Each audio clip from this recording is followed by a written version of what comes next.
Le système immunitaire, la reconnaissance du soi et du non-soi. Le soi, ce sont tous les éléments qui appartiennent à notre organisme et qui sont reconnus comme tels. Ce mécanisme de reconnaissance se base sur des protéines situées à la surface de nos cellules que nos lymphocytes vont reconnaître et ne pas attaquer. Ce système est appelé HLA. Les mécanismes de défense immunitaire. Tout corps étranger à l'organisme est reconnu comme tel et qualifié d'antigène. Tout antigène pourra induire ou initier une réaction immunitaire à médiation cellulaire ou à médiation humorale. Les acteurs de la défense immunitaire. C'est la moelle osseuse qui contient les cellules souches du système immunitaire et qui va être à l'origine des différents types de leucocytes. Parmi ces leucocytes, on distingue différents types. Les monocytes, qui vont se transformer en macrophages dont le rôle sera d'éliminer par phagocytose les restes d'une attaque immunitaire.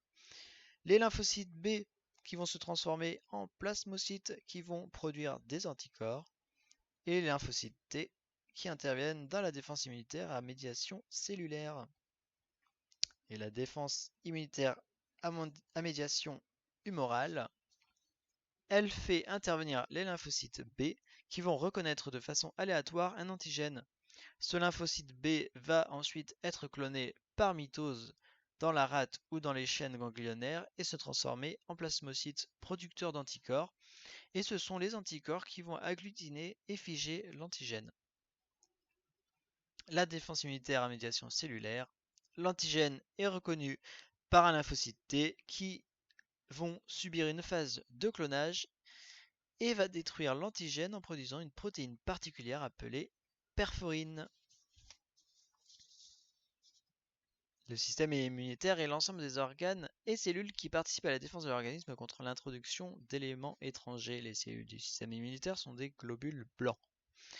Des cellules circulantes. Tous les globules blancs circulent dans tout l'organisme, dans le réseau sanguin et dans le réseau lymphatique. Le réseau lymphatique est constitué de vaisseaux contenant une solution aqueuse circulante. La circulation du liquide lymphatique est couplée à celle du sang. À certains carrefours de ce réseau se trouvent des ganglions lymphatiques. Des cellules produites dans la moelle osseuse. Les globules dérivent tous de la différenciation de cellules souches localisées dans la moelle osseuse.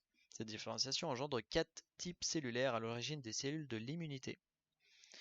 Donc dans la moelle osseuse, les cellules souches des globules blancs se différencient en polynucléaires, les cellules capables d'ingérer et de détruire les éléments étrangers, avec les monocytes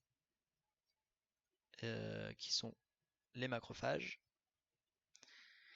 et les lymphocytes T, les cellules tueuses détruisant les cellules étrangères à l'organisme, et les lymphocytes B qui sont les plasmocytes, les cellules productrices d'anticorps.